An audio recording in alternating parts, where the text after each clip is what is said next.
வல்லமையின் தெய்வத்தை நோக்கி காலை ஜெபம்.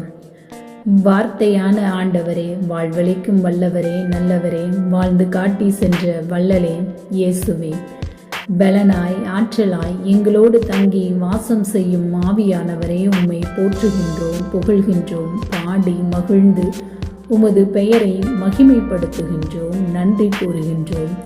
இருக்கின்றவராக இருக்கிறேன் என்று தம்முடைய நாமத்தை வெளிப்படுத்தியவரை உம்மை ஆராதிக்கின்றோம். எங்களுக்கு ஆற்றல் பலன் தந்து அருமருந்தாய் உள்ளத்தை பற்றியே செய்யும் உயிருள்ள தெய்வமே, எங்களோடு தங்கும் ஆண்டவரே, நற்கருணை பிரசன்னத்தில் அமரும் நேரங்கள் அருள் தருபவை, ஆசி அளிப்பவை என்பதை உணர்ந்து ஜெபிக்கிறோம். உமது பாடுகள் மரணத்தின் நினைவாக நற்கருணையில் வீற்றிருக்கும் இறைமகன் இயேசுவின் பாதம் அமர்ந்து ஆராதிக்கின்றோம்.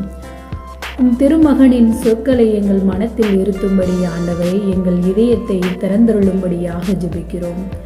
காது கேளாதவர் கேட்கவும் பேச்சற்றவர் பேசவும் செய்த ஆண்டவரே, உமது வார்த்தைகளை கேட்டு கேட்காதவர்கள் போலவும் நீங்கள் பரிசாக தந்த நாவை கொண்டு உம்மை புகழ பயன்படுத்தாமல் இருக்கும் உம் பிள்ளைகளுக்காக ஜெபிக்கிறோம்.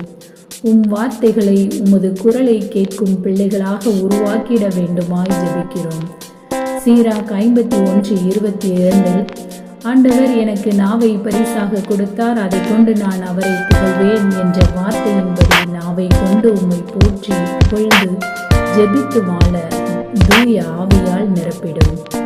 சீராக் 51:29 ஆண்டவரின் இரக்கத்தில் உங்கள் உள்ளம் மகிழ்ச்சி கொள்வதாக, அவரை புகழ்வதில் என்றும் நாணம் கொள்ளாதிருப்பார்களாக என்ற வாக்கின்படி உமது வார்த்தையை சொல்ல, ஜெபிக்க, பிறரை வழிநடத்த நாணம் கொள்ளாமல் எடுத்துரைக்கும் மகளாக உருவாக்கிட வேண்டும் என்று இயேசுவின் பரிசுத்த நாமத்தில் ஜெபிக்கின்றோம்.